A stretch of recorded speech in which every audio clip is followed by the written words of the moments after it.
Welcome, everyone, to today's Business Owners Mastermind call. My name is John Pyron. I'm your host. Today is November 4th, 2016. This call has been going on since April of 2014, and so we're going into our third year. And so before I get started, if you want to get access to all the recordings, very simple. Go to johnpyron.com, and at the bottom there's a button there called Podcast. And all the instructions are there on how you get access to this call. You can access all the recordings there, download it, share it, plagiarize it, use it, whatever it is you want to do. Have fun with it. So every single Tuesday at 10:30 a.m. Pacific time, I bring you a call that talks about you, the small business owner. And one of the things I want to point out is we transitioned from coaches. So this originally started out as coaches from about 12 different countries. We formed a private Facebook group. So if you go to Facebook and look up the 10X Mastermind Group, you can join that group right there. Then we transitioned into salespeople. And then we finally transitioned into, you know what, anybody that wants to 10X their life, anybody that wants to see a dramatic increase in their business, their money, their finance, their family relationships, anything that has to do with having an increase, this is the place for you to be. Every week I bring a different topic. If we have time towards the end of the call, I'll take your questions. But the place to be right now is either on my Facebook page, which is John Pyron Coaching in Facebook. There's a post in there that you can make comments on. We're streaming live on Facebook as well right now. So if you go to my personal page, John Pyron, you can watch this video feed live right now. For those of you that are out there in podcast land, there's several thousands of you that download this podcast. I want to make a couple of announcements of things going on here in Sacramento, and then we're going to hop right on into the meat and potatoes. So I just came back from a planning committee meeting at the Rockland Chamber of Commerce. On next Thursday, there is a chamber breakfast. So you're going to want to be there. It's at the Whitney Oaks Golf Club, 7:30 a.m. to 10 a.m., great speaker, great food. You want to be there. You especially want to be there on November 10th from 7:30 a.m. to 10 o'clock because I'm going to be doing the speaking. And it's going to give you an opportunity to see me live. I'm going to finish. This will be the last breakfast for the Rockland Chamber of Commerce for 2016. And they've asked me to bring it home with a topic on time management, how to finish the year strong, how to go into next year with a lot of momentum. And so that's what we're going to do. Next is on the 26th of November. I sit on the Business Excellence Series Planning Committee, and we're going to be doing our last event on the 26th of October. You want to be there about 8 o'clock. It's going to go. This one's going to be a particularly long one because we're going to go till about 10:30. Because I'm going to go into an hour and a half to 2 hours on how to create your strategic plan for 2017. It's going to be a workshop type setting, workbook. We're going to record it. It's going to be followed up by a 2-day workshop. It's going to happen in November. So if you're a business owner and you've never gone through the process of creating a one-page strategic plan, you're going to want to be there. And then on November 3rd, I want to point this out. I'm going to be doing a heavy promotion on this. It's a huge event. It's going to be Thursday, November 3rd at 7 p.m. And it's called Revamp. It's the Entrepreneur Network Mixer. There's going to be about 500 people there. So you're going to want to be there. I'm going to be the keynote speaker. There's three speakers. I'm going to be the keynote wrapping things up. It's at Arcade Underground, 1008 2nd Street in Sacramento. And for those of you that are on the 10X Business Owners Mastermind call or you're listening to the recording, if you want tickets to that, hit me up directly, send me a tweet, hell, send me a carrier pigeon. I don't care how you get a hold of me. I'll get you in at a special rate. All right, so enough of the announcements, and let's move on. So today we're talking about, this is episode 88. So to give you an idea, I've been doing this call since April of 2014. It never dawned on me to put it on a podcast channel until about a year later. So if you go up to the podcast channel, it only goes back to January 1st, 2015. If you want access to all the other calls that happened prior to that, just send me your name and your email address, and I'll add you to that Dropbox folder, and then you can download all the previous calls. And so today we're going to be talking about how to handle adversity as a business owner. And I want to start off by telling you a quick story. So in April of 1987, my mother ran off with her boyfriend. My stepfather, who I lived with, and my grandmother lived with us, decided they wanted to move from East Oakland, California, to a small little town called Livingston. And I, being the all-knowing 17-and-a-half-year-old teenager in the 11th grade, decided, you know what, I am going to move out and go on my own. And I found myself living behind a house, basically homeless, in April of 1987. So the reason I'm telling you this story is if you're homeless and you're living on the streets, I'm going to tell you right now that is some tremendous adversity. The other thing I want to point out is that parents got divorced and went through all that stuff when I was 9 or 10 years old, so I've been through some adversity. So I'm going to bring it today, not from something I've read in a book, not from something that, I went and digested a bunch of other people's content and I'm just going to regurgitate it. I'm going to bring it from experience, from my heart, authenticity. I'm going to relate to you because I've been through some hell in my life. And the cool thing is I've been on the top of the mountain too. And so I do want to tell you this, the best quote I've ever heard. And if you go to my personal Facebook page, it's my cover photo as well. And that is, if you argue for your limitations, you get to keep them. Let me say that again. If you argue for your limitations, you get to keep them. And the reason that's one of my favorite sayings is it constantly reminds me to not whine and to not complain and to count my blessings and to be just grateful for the fact that I woke up this morning. Zig Ziglar used to say when he was alive, you know what? Some people did not wake up this morning. And so one of the things I've learned is every day above ground is a good day. And the fact that I'm free, I live in America, I have my health, I have all this stuff, I'm grateful.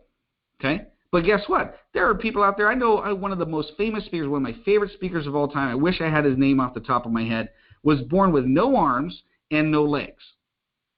And he wrote a phenomenal book. I've heard him speak live in front of 15,000 people. And I got to tell you, man, that guy, doesn't argue for his limitations. Okay? And so another saying that really has helped me out through the years is to realize no matter where you are in life, no matter what you're going through right now, no matter where you've been, today is the first day of the rest of your life. Okay? It's very simple. Today is the first day of the rest of your life. Hi out there on Facebook Live Land. I totally spaced the fact that we're broadcasting this live. So the cool thing is you're going to get it on audio and video. So how did I go from, if you go to my LinkedIn profile and you scroll down, I think it's like 5 experience levels down, you'll see a company called Intelligent Business Network Solutions. And there's a center page article that the Business Journal did on the fastest growing companies list.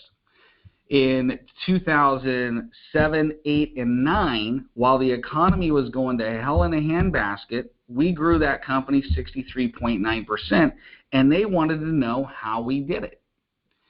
And so they came out to my office, they interviewed me, and then when we started talking about, okay, in 1987, I was homeless, facing a tremendous amount of adversity, and here I am, the CEO of a $1 million company making well over $50,000 a month in personal income. How the heck does somebody, I dropped out of high school, I was on drugs, I went back and got my GED. I mean, all the excuses that I could have embraced to stay right where I was. So what made the biggest difference in my life? It was simply this, and sometimes things are a very, very thin line. I remember July 21st, 1987, okay? I had and I'm going to be a little transparent because, you know, I feel like there's somebody that's going to listen to this call, and you might think, okay, you follow me on Facebook, you follow me on YouTube, you follow me on all this stuff, and some of you got me on this freaking high pedestal, and I'm going to tell you right now, I take off my pants the same way you do, and I go to the restroom the same way you do, okay? And here's the point. I went from being homeless, okay, to July 21st, 1987, about 12:40 in the afternoon. I had done something that was unheard of. I was so addicted to drugs that the employer that I had taken me into his home and allowed me to live there. It was such a tremendous adversity, okay? And I was just so messed up in the head. I mean, life was so confusing, okay? And I had the drug problem was so bad that I had stolen money from his business to support my drug habit, okay? Now, he had caught me. And I remember his name was Gary. And we're sitting down next, toe-to-toe. And he wasn't pissed. He wasn't yelling. He wasn't doing any of that stuff. And he looks me in the eye and he says, "How can I help you?" Okay? And I didn't have the self-esteem to say, "Hey, I need help." Okay? See, a lot of times, a lot of us go through adversity. And we stay in adversity because we keep trying to do it by ourselves. And the thing that we don't understand is we need support. We need help. It is okay to go to somebody. Make sure they're safe. It is okay to go to somebody and ask for help. Okay? And I just did not have it in me at that time. I remember saying, "No, I'm fine. I got it taken care of." He says, "Well, I got to kick you out of my house. Okay? I got to take away that car I bought you. You're fired." Okay? You can come get your stuff and basically figure it out on your own. And so here I was back on the streets in Oakland. And I'll tell you, man, you talk about a thin line. I remember walking out of that office parts store, and this drunk guy who was a customer says, "Hey, I want to talk to you." I said, "No, I don't want to talk." He forces me into his truck. I'm thinking, man, this guy's going to rape me. He's going to do whatever, whatever. I was scared to death. And he says, "You know what? There's a better life." Okay? That one moment in time, man, made all the difference in the world. Had he not stopped me, and a lot of times I think, you want to call it God, the universe, angels, whatever you want to call it. Had he not interceded, okay, my intention was to go down to the railroad tracks with the gun I had in my pocket and pop one in my head, okay? So every day that I wake up, I am grateful for my life. And I'll tell you, one of the key things to overcoming adversity is to remember an underlying goal that you hope to achieve. Remember why you're here. Okay? Think about this. If you look at your hand, right? If I Google it right now, I Googled it last month, 7.1 billion people on this planet. Okay? 7.1 billion. And not a single one of them have the fingerprints you have. Not one. Okay? In fact, if we were to prick your finger and take a drop of your blood and go and get a DNA test, I guarantee you there will not be another person out of 7.1 billion people that will have your DNA. Okay? And once you embrace the fact that you're unique, that you're special, that you're precious, that you got something to offer to this world, adversity is going to kick your butt. Okay? Because I'm going to tell you right now, it is not what happens to you. Okay? It's what you do with what happens to you. And we've all heard the cliche, man, it's okay. It's not what you do, it's what happens to you, it's what you do, it's how you react, and that's really, yeah, that sounds all nicey nice, but when you're in the middle of the crap, okay, you're not thinking that way. Okay? So I want to give you some stuff today, some things that I do whenever I'm going through a freaking adversity on how I make it through it. Okay? And so I'll give you an example. In 2011, I had built Intelligent Business Network Solutions. I mean, it was just a beautiful company. And I thought, man, I was part of a business owners peer group. Okay? It was part of me and 12 other CEOs. And they're like, you know what, John? In order for you to go from $1 million to $10 million, you need to have an operations guy. So I went out and found my good buddy Bob. Okay, I've been friends for 9 years. Okay, and brought him on board. I thought, man, this is the A team. This is going to be the greatest thing since sliced bread. Bob's a great guy in operations. Justin's a great guy with technology. I'm a great guy with visionary and sales and marketing. This is like the A team. It's like the best thing ever created. And we were singing Kumbaya, and man, we had an office, and we were sitting around doing s'mores. I mean, everything was perfect. Okay, and then Bob turned out to be the biggest nightmare on the planet. Okay, see, every single thing was going great. And then the crap hit the fan. Okay, and so I could have sat there and wallowed in the mess and go, poor me, woe is me, and all this other stuff. And instead, I was reminded of the past experiences that I had gone through and how I had made it through those past experiences. And some of you right now might be going through an adversity right now and not quite sure what to do. Well, here's what you do. I want you to remember that you've been through stuff before, okay? That you have had adversities before, and you've made it through it. The fact that you're watching this live video feed or watching the recording or even listening to the podcast tells me that you're at a point where you're at least wanting to succeed, okay? And so you might be going through a hard time right now, but here's some of the practical things that I do. Number one, I whip out a blank sheet of paper. When I start going through any type of adversity or hard time, I literally whip out a blank sheet of paper and I start writing out my goals. Okay? What am I going after? I remember, okay, and I write them as if they're actually happening. Okay? I write out my goals.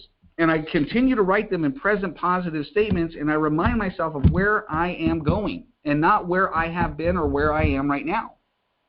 So I start writing those goals, and I start imagining and visualizing those things, okay? And then I ask myself, okay, what is one thing? What is one or two things I can do right now that I can take action on that will move me one step closer to that goal? And then the next part is I take action. No hesitation, no like I got to plan it all out, I got to line all my ducks up in a row. I take action immediately. And it's by taking that action on something that will move me towards my goal is what gets me out of the funk. And I keep doing it over and over and over and over and over and over again. And pretty soon my attitude changes, my confidence level increases, I feel better. I feel more alive. The people around me notice. Okay? But when you're in the funk, man, it's like not taking a shower. Okay? So, when you skip a shower one day, you know it. Right? You skip it 2 or 3 days, the people around you that are closest to you are going to know it. You go for a week without taking a shower, every single freaking person around you is going to know it. And so it's so important that you remind yourself why you're doing what you're doing. And a very practical exercise is every single day that you wake up, whip out a blank sheet of paper, write out your top 5 goals. Before you go to bed at night, whip out a blank sheet of paper, write out your top 5 goals. Think about this. Most people will write out their goals once a year. Most people won't even write out their goals. Okay, they'll think about them, but most people won't write them out but once a year. Think about how much more competitive, how much more you can get done just by writing your goals twice a day. So if you're going up against your competition and they're writing out their goals or looking at them once or twice a year and you're writing them out and looking at them 700 times a year, who's going to win that race? You bet. Okay? And it's going to keep you from getting all in the funk when it's adversity. See, it used to be when something would come onto me or happen to me or because of me, okay, which is more appropriate, it would take me out for a week. And then I started paying attention. It's like I cannot allow outside circumstances to take me out for a week. And so I started reading books, listening to audios, watching videos, hanging out with more positive people, getting some new skill sets, and then lo and behold, in an adverse situation would take me out for maybe 2 days. And then I got it down to a day. And then I got it down to a half a day. And now it's like literally it'll take me out for about a minute. And then I'm right back on doing what I need to get done. Okay. Hold on just a second. I need to mute the people that are on the line. Okay. Mute all. All right. Okay. So literally, when I come into an adverse situation, you write it down. Okay. Write out the things that you need to do to take action to overcome to hit your goals. Okay. And then take immediate action. And then find someone to go celebrate with. Okay. See, it's very important, right, to have the assistance of others when you're going through an adversity. And I get it, man. There's some adversities that are just, they're unbelievably challenging. Okay? 2011, like I was saying, I hired Bob. He was the A team. Everything was going great. And then Bob decided he was no longer satisfied with 19% of the company. He wanted a third, and he wanted Justin to have a third. He wanted me to have a third. He wanted to be equal partners. And so these two came to my office and said, hey, we don't like how it's set up here, and if you don't agree to our terms, we're going to leave, and you can't exist without us. Now, the reason I'm sharing with you this story is how to handle adversity as a business owner. And I'm going to tell you, man, some of you are keeping employees far too much longer than you should. Okay? You know they're not the right fit. You know they're not doing the job. You haven't done the due diligence with hiring them right in the first place or training them, and you can't turn them around. But yet you're like, man, just give them one more shot. And you're afraid to let them go because you don't want to have to face that adversity. And I'm going to tell you right now, the biggest mistake Bob and Justin made is to think that they couldn't be replaced. Okay? See, you and I both know as a business owner, there is nobody that has the vision, the investment, the willingness to literally fall on the sword for my business other than the owner. Okay? See, one of the things that Justin and Bob forgot is they weren't there when I started that thing. Okay? They weren't there when I borrowed, almost 60 grand, okay, to get that thing going. They weren't there when, there were months where I couldn't even feed myself. Okay, we were living on peanut butter, top ramen, all that stuff. They weren't there through the crap. Okay, so they don't have an understanding of the adversity of that. But I had a goal, I had a dream, okay, of a business, and I focused on that. And I'm going to tell you right now, I'm going to keep coming back to this during this call. If you want to get out of adversity, you've got to focus, like laser focus on your goal. Laser focus on where you want to go, not where you have been. Okay? And so I remember saying goodbye to Bob. Or actually, Bob said goodbye to me because I had him quit. Okay? And then I remember September 20th, 2011, Justin quit. And then right as Justin's in my office quitting, my assistant Stephanie comes in and quits. And then my engineer comes in and quits. And then I find out I've got 3 other rogue engineers that stayed behind, and I had to fire every single one of them. And then I had to rebuild it. I lost about 40% of my client base. And when you're running $1 million a year in revenue and you lose 40% in about, I think it was so it was September, October, November, December, January, February was when I finally stopped the bleeding. Okay? And so lost 40% of the client base. Do you think that that's an adversity situation? You better believe it, man. I remember waking up at like 2 in the morning, 3 in the morning, couldn't sleep. I mean, and you know what got me through it? I got so freaking focused on making it through it, and I got pissed.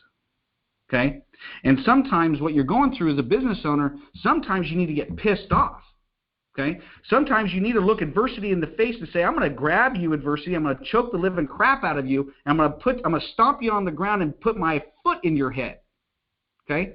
Because I'm going to tell you right now, if you don't fight for your goals and dreams, nobody else is going to. And so I'm going to tell you right now, stop making excuses for where you're at. The best thing to do would be to say, hey, I am where I'm at in life because of the decisions I have made. or the actions I have not taken. That's the reality. Here's the good news. Check this out. The moment you take responsibility is the moment you get your control back in your life. It's the moment you get to be free again. It's the moment that you get to be alive. It's the moment that you get to take control of your destiny. Isn't that good news? So here's what I want you to do. If you're going through a tough time right now, okay, here's what I did. Okay, I remember, man, my wife was like, oh my God, I cannot believe. I mean, it was the hardest time I've ever had to go through as a business owner. Okay, it took 9 months from September 20th to the end of May to rebuild it all back to where it was. And by the time I went through that process, it was stronger, better, more systematized. Every single thing was outsourced. I only had one employee, and I was back at $1 million. Okay, but it was more. Had I not gone through that stress, had I not gone through that adversity, I would not be the person I am today. Think about that for yourself. Can you imagine going through the adversity you're going through right now, not having the experience of your past? See, we need to celebrate when we go into an adverse situation. Okay? We need to be fired up. Now, there's some adversities, and I get it, man. It's like maybe a death in the family. Maybe you got a loved one going through a hard time. You know, maybe you got one of your kids going through, you know, a medical condition, and it's very scary. And I get that type of adversity. Okay? And that's where you need to have family around you.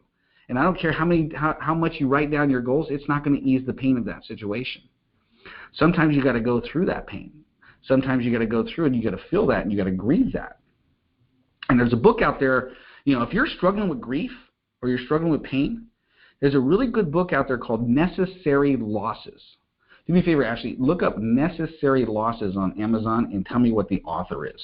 Okay? So it's a book called Necessary Losses.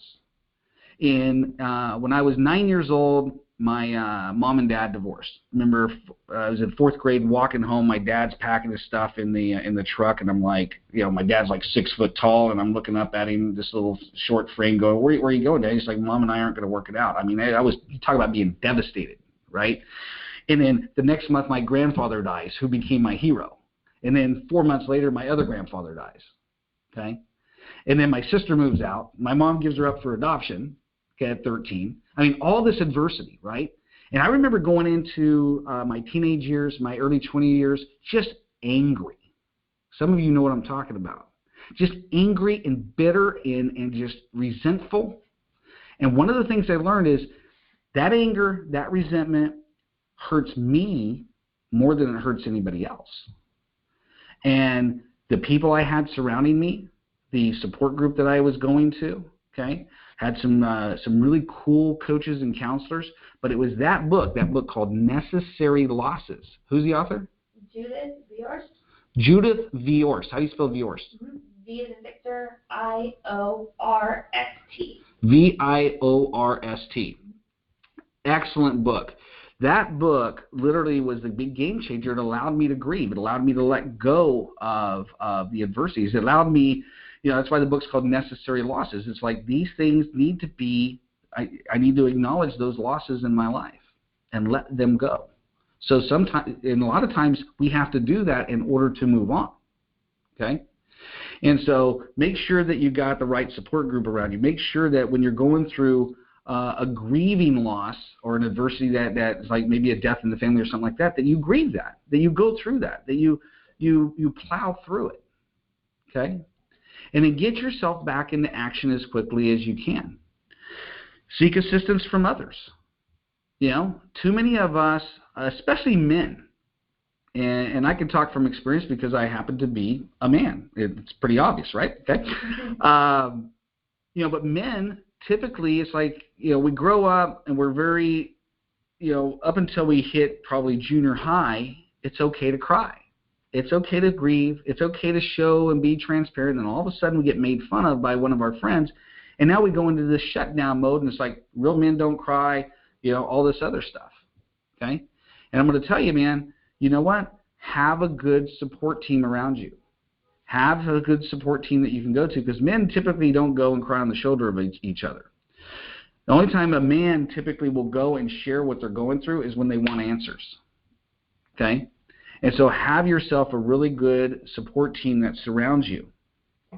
Next is maintaining a positive attitude is the best defense for adversity. And so you got to have, and it's on you for your positive attitude. So you have to understand, okay, what books am I reading? What audio programs am I doing? What videos am I watching? Who am I associating with? Association is absolutely key. When I wanted to get off of drugs, I had to completely make a geographical change to a whole nother town. Okay? And that's what I did. I moved from Oakland to Livingston, got my GED, went into the National Guard, and the rest is history. But had I went back to that association, I probably would have went back exactly where I was. So some of you need to really consider, okay, here's what I look at. Are the people I'm associating with, are they where I want to be? Are they adding value to my life? Or are they taking from my life? Water. Did you give me water? Okay. Are they adding value to my life, or are they taking away from my life? And this could be relatives. This could be friends. This could be associates. If you find yourself at a job and it's very negative and the boss is a jerk, okay, or you have employees that are working for you as a business owner and it's just a negative situation, okay, you've got a choice. You can either try to work that relationship out, which I would recommend, but if you cannot work that relationship out, then you need to release them back to the marketplace. I have a client of mine who, how do I want to say this, has a tendency to keep employees far too long, okay? And one of the things that we've had to work together on is a set of standards on what is tolerable and what's not tolerable. Because I'll tell you this, and I want you to hear me as a business owner, this is very, very important. When I went from $0 to $1 million in Intelligent Business Network Solutions, I did it with 12 employees. The very next year, I did $1 million again, but I did it with 6 employees, which is a whole lot more profitable. And what I discovered was, out of the 12, there were 8 people that were not the right fit. They got me from where I'm at to that point, but they were not going to get me to the rest of the race. So I had to get rid of 6 of them, replace 2 of them with better people. And I wanted to surround myself with all the people that worked for me. They had to be better than me. If you're the smartest one when you walk in the room with your employees, you've got the wrong people in the room. And there's a book out there by Jim Collins called Good to Great. Highly, highly, highly recommend that book. You want to eliminate your adversity? You want to minimize your exposure? You get that book and you duplicate that within your company. Okay? Next is keep your composure and don't panic. Okay? Easier said than done. So, take you back. 2013. In 2012, I had decided I'm going to sell the IT company. I'm going to be a speaker, a public speaker, and I'm going to be a trainer. I found a guy that was Tony Robbins' #1 trainer and mentored with him for 2 years. Okay, didn't work for him. I ran his trainer program. Okay, and started teaching all of his trainers how to build an actual business representing his brand. And everything was going great, and I had poured about $5,000 to $6,000 into building a website, rebranding. I built an entire business around this guy's brand. And we got into a disagreement in August of 2013, and we parted ways. Okay, and actually he came to me and he said, "Hey, I no longer want to work with you." Okay, and truth be told, I was a jerk back then. Okay, and I was going through some stuff, and sure enough, yeah, it did make no sense. Okay, but here's what happened. I took on one client, put all my eggs in this one basket with this one client, and I had 2 clients outside of that. And then November, the Thursday before Thanksgiving 2013, the contract that I had, the CEO says, hey, we were expecting a round of funding to come in, and it's not going to come in. And so we're going to have to put your contract on hold, and thank you. We're going to have to put your contract on hold. I understand it's before the holidays, but good luck, you know. And I got a very simple rule. Once money comes in to my business, I follow what Grant Cardone has taught me. Once money comes into my business, I take out what I need for my expenses. The rest of it goes into a sacred account that cannot be touched for no reason at all. Okay? And so here my primary income source stops. It's the Thursday before Thanksgiving 2013. I'm sitting there going, my wife's like, you got to get a job. I'm like, I don't want a job. I'm allergic to jobs. I break out in hives and all that other stuff when I get a job. No. And I remember putting my resume out, and 3 guys wanted to interview me because they knew me from the industry. One of them was in Folsom. I go over to Folsom above Sutter Street Steakhouse, and I'm sitting there interviewing with the guy. And my resume says CEO. And he's like, hey, why do you want a job? You know, and I'm like, I explained to him, hey, you know what? I'm looking to take a break from building businesses, blah, blah. Made up some bull crap story. And he offers me the job. And I'm sitting there thinking, I'm going, no. I cannot accept it because I'm going to wake up one day and I'm going to realize, you know what? I am a business owner. And a lot of you out there know exactly what I'm talking about. You're unemployable. Okay? Now, there's a bunch of risk that comes with that. Because here I am, I've got a family to feed. I've got a mortgage to pay.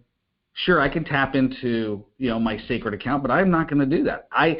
A lot of times you get your best performance when your back is against the wall. When adversity's got its foot on your head and just crushing it into the ground is a lot of the times when you operate the best. And so I thought, no, I'm not going to take this job. I'm going to do what I do best. I'm going to build a business. My wife was like, my God. I mean, it was a very interesting Thanksgiving. Let's put it that way. Okay. But I decided, you know what? I'm a great speaker. I've got this talent. I've built businesses before. I've never really tried my hand I've mentored a lot of people, but I've never tried to build a coaching business. So I'm going to go and build a coaching business. So December 2nd, 2013, from scratch, I had 2 coaching clients, one in Texas, one here, added up to $600 a month in income. And when your expenses are $5,000 a month and your income's $600, is that a problem? That's a problem, right? Especially going into the holidays. But here's the deal. Started going at it. And here's what I did. And here's what you can do as well. Is anytime I go through an adversity situation, I learned this from my mentor, Eric Lofholm. He had built his business to about $4.5 million, had 21 employees, all 20 of them quit in one day. Okay? And I was listening to this guy's story, and I kept listening. He had recorded it. I kept listening to it over and over and over and over again while I'm going through this crap. And he says, you know what? Focus on revenue-producing activities. Focus on revenue-producing activities. Take your day and say, okay, this is the time frame I'm going to play the game. And so for me, I decided 8 a.m. to 5 p.m. was game time. And I'm going to anything that did not produce revenue did not get my attention from 8 to 5. I had to sit my wife down. I had to sit my son down. I said, listen, Daddy, to the kid, Daddy, and then to the wife, I said, sweetie, I am going to build a business from scratch. Okay? It's going to be one of the hardest businesses I've ever built because we're going right into the holiday. Here's what I need from you. I need you, sweetie, take care of the home, cook the dinner, clean it, take care of the kid. Okay? Preston, I need you to do what Mommy tells you to do. Okay? Can you both do that? If you both can do that, you're not going to see me very much, but we're gonna get out of this. Okay? Didn't force my wife to go to work. Didn't do any of that stuff. I took 100% responsibility for my situation. And here's what I did. I worked out of my home. Okay? And so I would get up in the morning. I would read. Okay? I would meditate. I would write out my goals for the day. I would make my list of the people I was going to call. Okay? And then I would walk into my office. And one of the things that Eric taught me, and it helped me tremendously, is I would tap the door frame at the top. And I would say, my problems stay out of here. Okay? No problems are allowed inside this room. Okay? And I would say that out loud, mentally and everything. I would go in, close the door, and I would focus. And I would focus on generating leads, setting appointments, okay, making calls, doing direct messages on social media, cutting videos, every single thing that I could do to get out of obscurity. So people would know who I am, and I would offer to coach anybody and everybody. Okay? Some people paid me $25 a month. Some people paid me $50 a month. I didn't care. I needed to get to 20 clients as quickly as possible, and that's all I focused on. How can I add value to the marketplace? Okay? I'm trying to be a coach. I'm trying to be a consultant. I'm trying to be a public speaker. How can I give and add value to the marketplace? And so the only thing I focused on between 8 and 5 was setting appointments, generating leads, running appointments, and closing. Generating my content, writing blog articles, okay, posting on, chit-chatting on Facebook, okay, taking my cards and lining them up in a nice 1, 2, 3 order, getting my filing system all dialed in, okay, making sure the pictures on the wall were right. All that crap took a back seat. It all happened outside of business hours, okay? And some of you are 2 days away from solving your adversity right now. If you just decide, hey, from this moment forward, I'm going to do what John's talking about. I'm going to get rid of every single thing that distracts me from producing revenue in my business, and I'm going to ask myself, okay, what can I do to produce revenue? What are the things that I can do today to produce revenue? And then you write it down and get to work.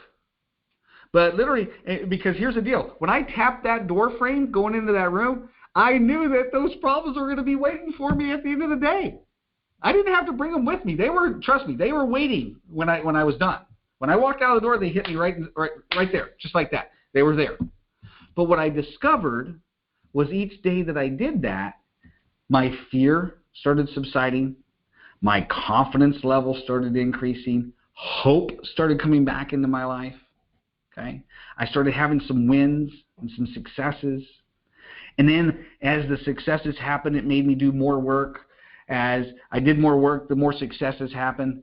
And literally I went from December 2nd, 2013, $600 a month because I had 2 coaching clients, to the end of April 2014, okay, which was December, January, February, March, April, 5 months.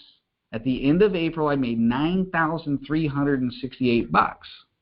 So I built a 6-figure business from nothing to 6 figures in less than 6 months because nobody got my attention except my business, my wife, and my kid. I didn't play golf. I didn't go hang out with the guys at the cigar shop. I didn't call. I had 2 buddies that I met with during that time. Actually, 3. One of them standing outside of my door was making fun of me here in a minute ago because he just arrived here. So my buddy Jeff Stewart, who I've been friends with since 1989, we've been through some adverse times together. But I tell you what, man, he's a rock. Okay? Anytime I have a problem, I call him up. He's a voice of inspiration. Okay?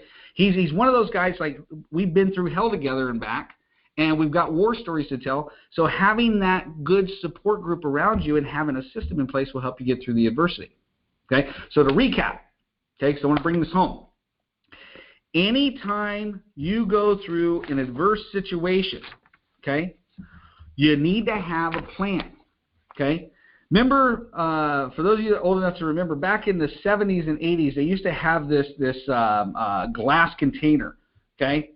And inside it was a cigarette, right? It's like in case of emergency, break glass, right? The other thing is we go to like any hotel thing, right? They used to have this case, and inside was a hatchet. It's like in case of emergency, break glass, right? Well, the same thing in this. In case of adversity, do this. And here's what you need to do.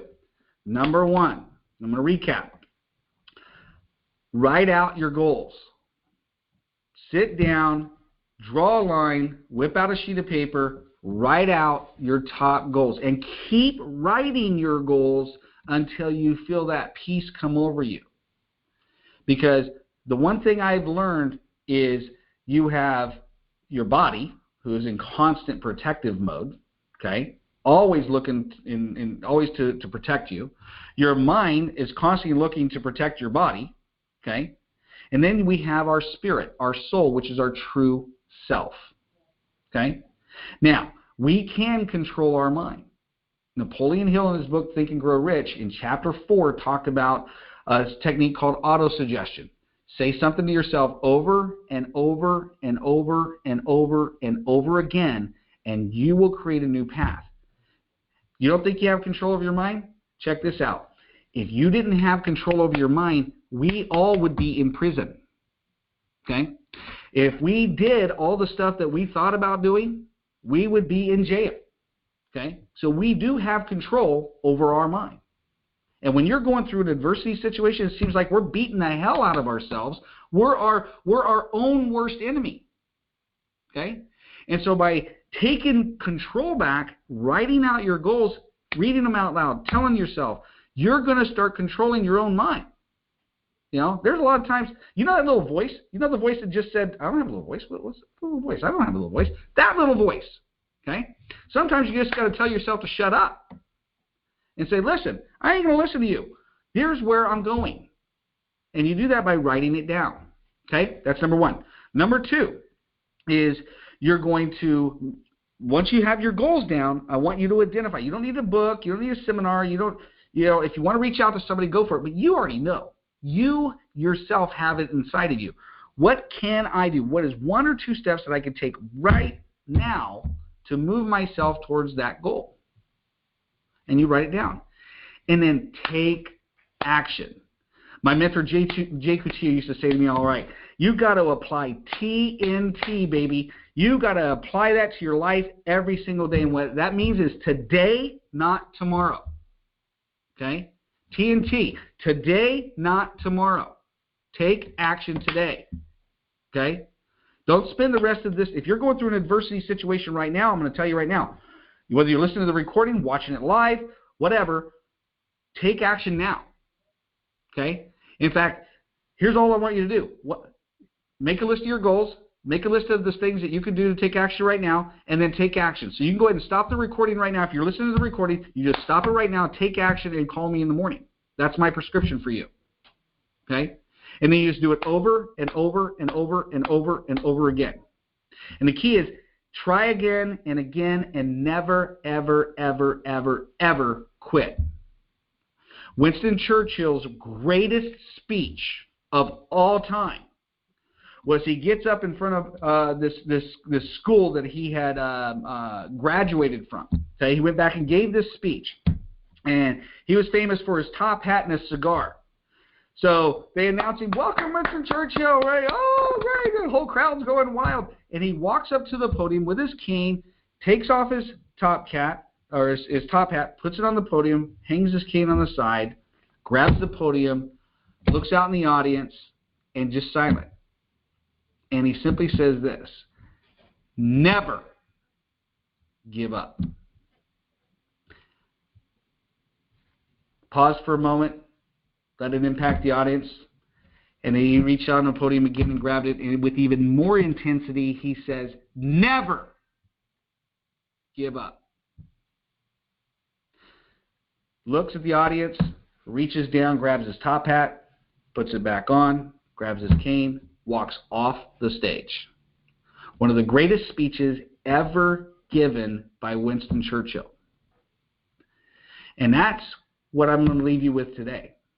Because at the end of the day, the only time you could ever fail is when you give up. Don't give up on your dreams. Don't give up on your life, where you're going. Remember this, today is the first day of the rest of your life. And you're a winner. You go out and make it happen, and we'll talk to you next time. Have a great one.